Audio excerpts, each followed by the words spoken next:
My name is Dikshika Patel and I welcome you all to Rau's academy. दोस्तों, prelims को बहुत कम time बचा है और इस टाइम पे प्रीवियस ईयर क्वेश्चंस को एनालाइज करना बहुत इंपॉर्टेंट हो जाता है, क्योंकि हर साल या तो क्वेश्चन रिपीट होगा या थीम तो पक्का रिपीट होगी।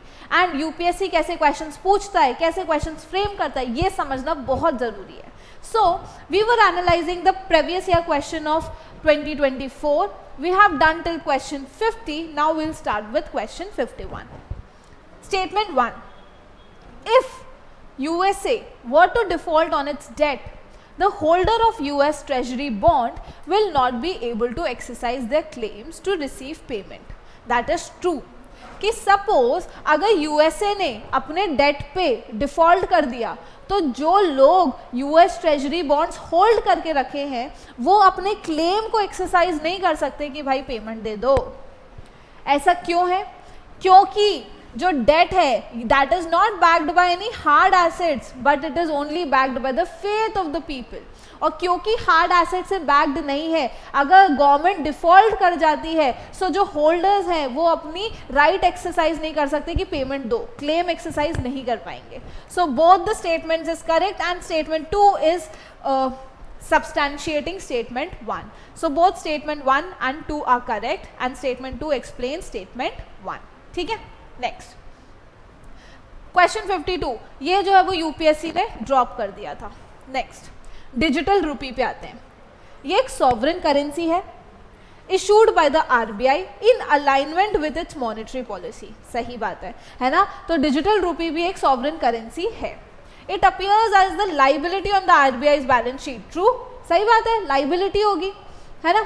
चलो, it is insured against inflation by its very design. नहीं भाई, नॉर्मल रुपी जैसे इंडियन रुपी होता है वैसे ही हमने डिजिटल फॉर्मेट में डिजिटल रुपी है। इंडियन रुपी भी जो है वो इन्फ्लेशन से एडजस्टेड नहीं है। Similarly digital rupee is also not insured against inflation. That is wrong. It is freely convertible against the commercial bank money and cash. ये सही बात है। अगर नहीं होगा फ्रीली कन्वर्टेबल तो कोई उसे यूज ही नहीं करेगा, राइट?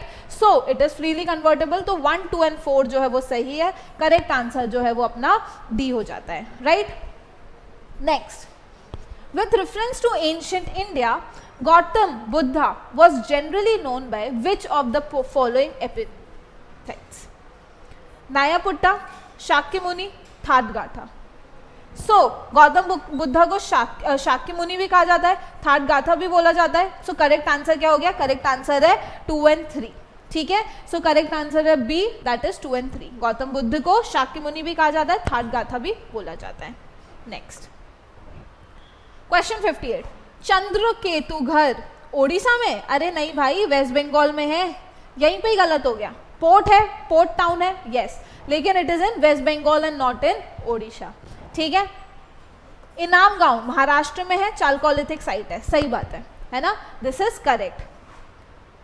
मनगादू केरला में है, मेगालिथिक साइट है, ये भी सही है। तो मंगादू इज इन केरला और एक मेगालिथिक साइट है। सिमिलरली इनाम गांव महाराष्ट्र में है, एक चालकोलिथिक साइट है। सलीहुंडम आंध्र प्रदेश में, ये सही है। रॉक कट केव श्राइन्स, अरे नहीं भाई, ये बुद्धिस्ट केव्स के लिए जाना जाता है, रॉक कट केव्स के लिए नहीं। ठीक है, सो करेक्ट कौन से हो गए? 2 and 3 ही करेक्ट है, दैट इज बी, राइट? चलो, Who of the following rulers of medieval India gave permission to the Portuguese to build a fort at Bhatkal? Krishnadeva Raya. So Krishnadeva राया ने पोर्टुगीज को जो है वो परमिशन दी थी कि आप जो है वो भटकाल में अपना फोर्ट बना सकते हैं। सो इसका करेक्ट आंसर क्या हो गया? ए, दैट इज कृष्णदेव राया। ठीक है, नेक्स्ट 57 क्वेश्चन को भी यूपीएससी ने ड्रॉप कर दिया था, so we'll not discuss this as well. Now 58, there are no parables in Upanishad. है एक्सट्रीम स्टेटमेंट नहीं लग रहा कि कोई पैराबल्स है ही नहीं उपनिषद में? अरे बहुत ही एक्सट्रीम स्टेटमेंट है, wrong. Upanishad were composed earlier than Purana, this is true. Upanishad जो है वो पुराण से पहले कंपोज हो गए थे। सो आंसर जो है वो बी है, दैट इज 2 ओनली। ठीक है, पैराबल समझते हो ना, नीति कथा, तो नीति कथाएं नहीं है उपनिषद में, तो ये गलत है। सो आंसर जो है that is B only. Next, India is a member of international grain council. India is a member of international grain council, ये सही बात है. India needs to be the country needs to be a member of International Grain Council for exporting or importing rice or wheat. अरे भाई, अगर कोई country member नहीं है इंटरनेशनल ग्रेन काउंसिल का, तो क्या वो इंपोर्ट या एक्सपोर्ट नहीं कर सकती राइस एंड व्हीट को? कर सकती है. सो ये जो है वो गलत हो गया. इंडिया भले ही मेंबर है इंटरनेशनल ग्रेन काउंसिल का, लेकिन ऐसा नहीं है कि किसी कंट्री को मेंबर होना पड़ेगा तभी वो इंपोर्ट और एक्सपोर्ट कर पाए rice and wheat. So 2 is wrong answer. जो करेक्ट आंसर जो है दैट इज 1 ओनली. सो 59 का क्या हो गया? 59 का is a.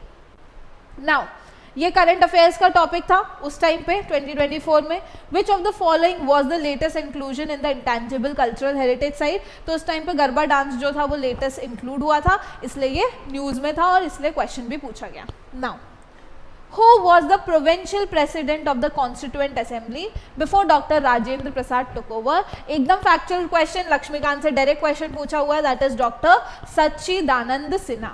So doctor Sachchidanand Sinha जो थे वो प्रोविंशियल प्रेसिडेंट थे कॉन्स्टिट्यूएंट असेंबली के before doctor Rajendra Prasad took over. Now with reference to the Government of India Act of 1935 consider the following statements. तो गवर्नमेंट ऑफ इंडिया एक्ट से पूछा है क्वेश्चन, हर साल एक ना एक क्वेश्चन एक्ट से आता ही है. सो यहाँ पे आ गया. It provided for the establishment of an all India federation. क्या government of India act of 1935 ने ऑल इंडिया फेडरेशन को एस्टैब्लिश करने की बात की गई थी? यस, है ना. That is based on union of British Indian provinces and princely state. That is true. Defence and foreign affairs were kept under the control of the federal legislature. अरे नहीं भाई, है ना. फेडरल के अंदर क्यों डालेंगे, उसे यूनियन के अंदर डालेंगे. सो ये गलत है. सो आंसर जो है वो करेक्ट आंसर इज 1 ओनली. ये तो कॉमन सेंसिकल था कि डिफेंस और फॉरेन अफेयर्स जो है वो फेडरल के अंदर नहीं आएगा, वो यूनियन के अंदर जाएगा. राइट, चलो करेक्ट आंसर क्या हो गया? 1. That is 1 only A. Which of the following is the work attributed to playwright Bhasa? That is Madhyama Vyayoga. मध्यम वयोग जो है वो भाष ने लिखी थी, प्लेराइट भाष ने लिखी थी, इसलिए ये न्यूज में इसलिए इसको पूछा गया. ठीक है. सो ये एकदम फैक्चुअल क्वेश्चन है. आता है तो आता है, नहीं आता तो नहीं आता. You have to skip this question. ठीक है. सो प्लेराइट भाष्य ने कौन सी लिखी थी? That is Madhyama Vyayoga. Next, Sanghabhuti, an Indian Buddhist monk who traveled to China at the end of the 4th century AD was the author of the commentary on. तो ये बताओ कि संघभूति ने क्या ऑथर किया? That is Sarvastivada Vinaya. ठीक है. So Sanghabhuti who is a Indian Buddhist monk, इनने ऑथर किया सर्वस्तिवदा विनय को. ठीक है. नाउ ये भी फैक्चुअल क्वेश्चन है. Now consider the following properties included in the World Heritage Site list released by the UNESCO. How many of the above properties were included in 2023? अब 2023 में कौन कौन सी प्रॉपर्टीज को इंक्लूड किया गया था वर्ल्ड हेरिटेज लिस्ट में? एक तो शांति निकेतन को इंक्लूड किया गया था और सेक्रेड एम्बलम ऑफ होयसाला को इंक्लूड किया गया था.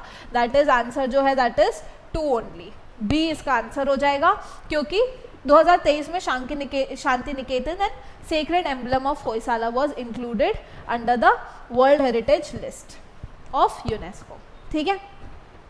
चलो, as per article 368 of the constitution of India, the parliament may amend any provision of the constitution by addition, variation, repeal. Constitution को अमेंड करने के लिए पार्लियामेंट एडिशन के थ्रू, वेरिएशन के थ्रू और रिपील के थ्रू प्रोविजंस को amend कर सकता है. सही बात है. तीनों के थ्रू ही पार्लियामेंट कॉन्स्टिट्यूशन को अमेंड कर सकता है. कोई चीज़ ऐड भी कर सकता है, कॉन्स्टिट्यूशन के कुछ प्रोविजंस को चेंज करके वेरी भी कर सकता है, और कुछ चीज़ें हटा भी सकता है, रिपील भी कर सकता है. सो तीनों पावर्स हैं पार्लियामेंट के पास. सो पार्लियामेंट जो है वो अमेंडमेंट के थ्रू तीनों चीज़ें कर सकता है. ठीक है. तीनों चीज़ों के थ्रू अमेंड कर सकता है कॉन्स्टिट्यूशन को. Next, which of the above countries are frequently mentioned in the news for their low birth rate or aging population or declining population? अब देखो कौन सी इनमें से ऐसी कंट्रीज हैं जो कि एजिंग पॉपुलेशन के लिए न्यूज में थी. कॉमन सेंस से देखो, जो भी डेवलप्ड कंट्रीज हैं, है ना, वो जनरली होंगी जो कि एजिंग पॉपुलेशन या अब डिक्लाइनिंग पॉपुलेशन के फेज में आ गई होंगी, है ना. सो नाइजीरिया एक अफ्रीकन कंट्री है जो कि अभी डेवलपिंग हो रही है, है ना। सो इसको तो हटा ही सकते हैं अगर आप ऑप्शंस नोटिस करो तो, ये बहुत कॉमन सेंसिकल बात है ना। तो जैसे ही आपने 3 को हटाया आप बच गए 1, 2, 4 पे या 2 and 4 पे। तो इसका मतलब है कि जापान तो सही है और साउथ कोरिया भी ऐसी कंट्रीज में से है जो कि एज हो रही है, डिक्लाइन हो रही है उसकी पॉपुलेशन। अब अपन को आना है कि क्या इटली ऐसी कंट्री है जिसमें लो बर्थ रेट देखा गया है, एजिंग पॉपुलेशन। अरे इटली भी डेवलप्ड है ना, वो भी अभी यूरोपियन कंट्री है, वो भी थोड़ा पॉपुलेशन मेजर्स देखती होगी। सो आंसर जो है वो 1, 2 and 4 है, इटली भी है। ठीक है, चलो। सो दिस इज, अच्छा एक आपको लास्ट रिसोर्ट की टेक्निक बताती हूँ। सपोज आप 2 and 4 और 1, 2 and 4 पे फंस गए, ठीक है, अब आप फंस गए हो। सो अब आप ये लास्ट रिसोर्ट होगा कि 5 ऑप्शंस थे, है ना, 5 चीजें थी, तो 5 पूछी है ना, तो मोस्टली जो है वो 3 सही होती है। 3 सही है तो इसमें जो है वो 3 ऑप्शन में था, तो 1, 2 and 4 जो है वो सही हो गया। समझ आया? दिस इज लास्ट रिसोर्ट, जब एकदम ऑप्शन में फंस जाओ, 50-50 के बाद फंसो तब जाके करना है, ठीक है, नहीं तो नहीं। Next, which of the following statement are correct with respect to the money bill in the parliament? Article 109 mentions special procedure with respect to money bill. Yes. Article 110 में मनी बिल की बात की गई है और special provision procedure for the money bill जो है वो आर्टिकल 109 में दिया हुआ है। सो ये सही बात है। Now a money bill shall not be introduce in the council of state, that is Rajya Sabha में मनी बिल को इंट्रोड्यूस नहीं कर सकते, ये भी सही है। मनी बिल सिर्फ लोकसभा में इंट्रोड्यूस हो सकता है। Rajya Sabha can either approve the bill और suggest changes but can not reject it. Yes, Rajya Sabha के पास मनी बिल के केस में ज्यादा पावर्स नहीं होती है। राज्यसभा अप्रूव करेगा या कुछ रिकमेंडेशंस दे सकता है, that can be accepted or not accepted by the Lok Sabha. ठीक है, now amendment to a money bill suggested by the Rajya Sabha have to be accepted by the Lok Sabha. नहीं, राज्यसभा ने जो भी recommendations दी लोकसभा माने तो भी मान सकता है, नहीं भी मानना चाहे तो वो ना माने। ठीक है, सो 4th गलत हो गया। करेक्ट आंसर जो है that is C, that is 1, 2 and 3। So correct कौन से? 1, 2 and 3।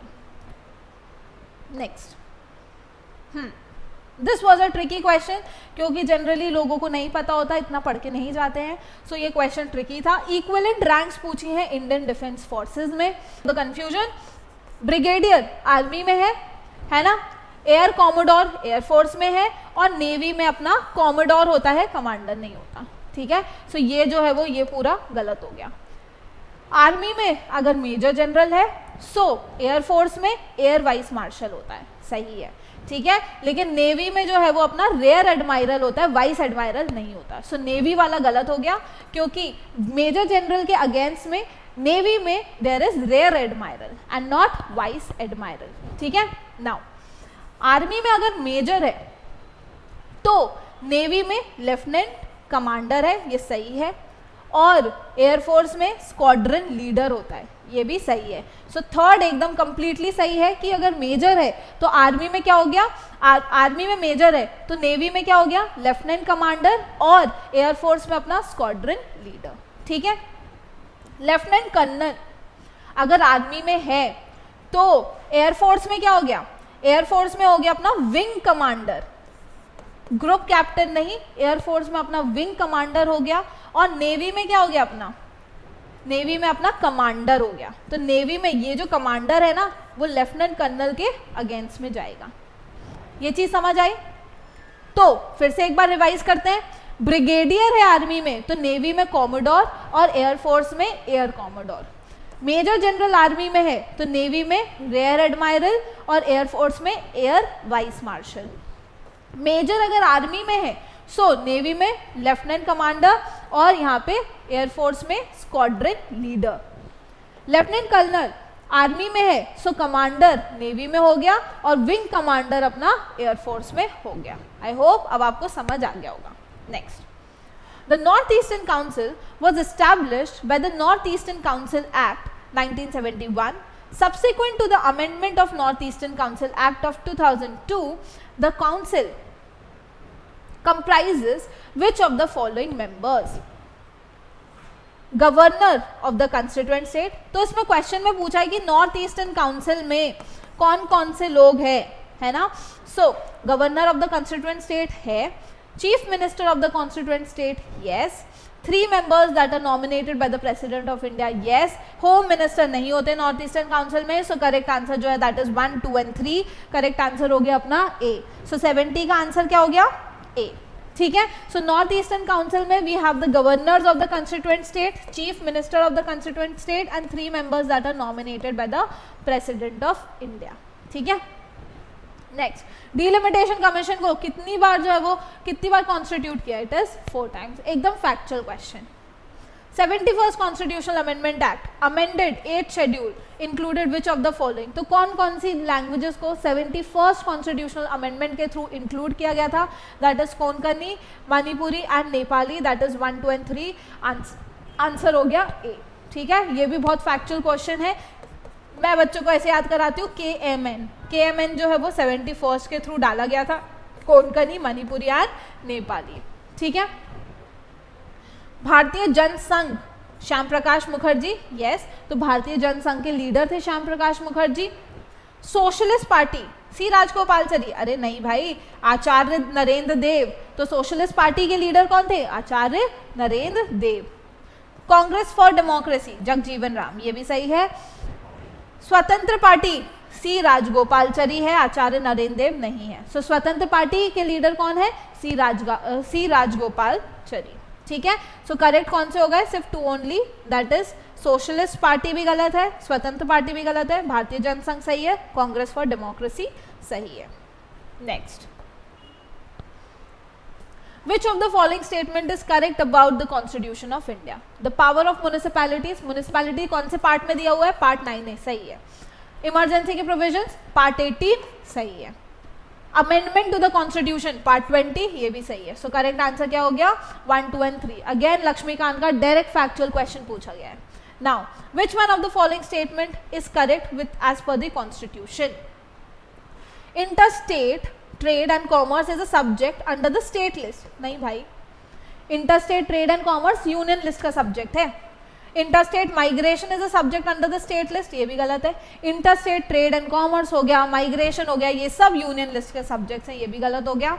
Interstate quarantine is a union subject under the union list. This is correct. Corporation tax is a state subject. अरे नहीं, corporation tax तो union government लगाती है. Income tax, corporation tax union government लगाती है. So वो union subject है. So D भी गलत है. Correct answer हो गया C. That is interstate quarantine is a union subject under the union list. So I hope आपको चीज़ें समझ आई होंगी. UPSC कैसे questions frame करता है, क्या questions पूछता है, किन topics पे ज़्यादा focus है. पढ़ते रहिए. All the very best.